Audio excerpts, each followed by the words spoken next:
Et il tient là. Et pour que vous chercher la victoire, hein? Mais pour qui ça offre ça? Levez-moi tout le monde. Bon, frère, hein? N'a pas mettre au géant?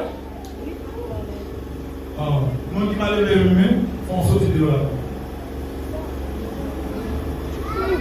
Quand on a tourné, Israël à la fin. Maintenant, c'est fini, nous. Nous avons une idée, non? Bien fait, encore. Levez-moi tout le monde. Ou une côté de moi? Le parole de moi? Même moi. Même moi. Montrez comment. Vous savez où? Mais à connaître comment vous savez. Montrez comment. Vous savez où?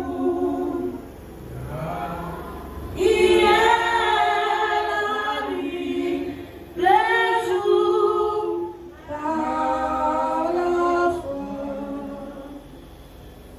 Malo. Achète-nous pour tout ça. Malo.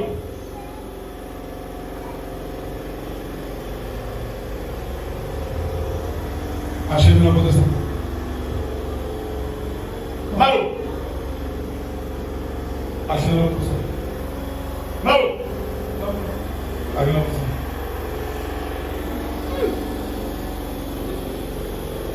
Les parents nous donnent nos conseils. Nagez la mer. Pas que la mer comme comme c'est nègre nous vient faire, c'est femmes nous viennent faire, les parents nous donnent nos conseils, nagez la mer. Et à genoux pour comme terminer, pour nous ne pas jouer encore même, les parents nous donnent nos conseils, nager.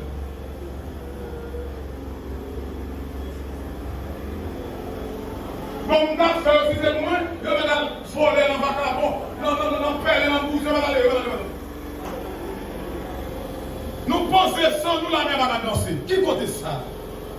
Qui bosse ça? Comme ces femmes nous viennent faire, ces nègres nous viennent faire, les parents nous, bon nous conseillent.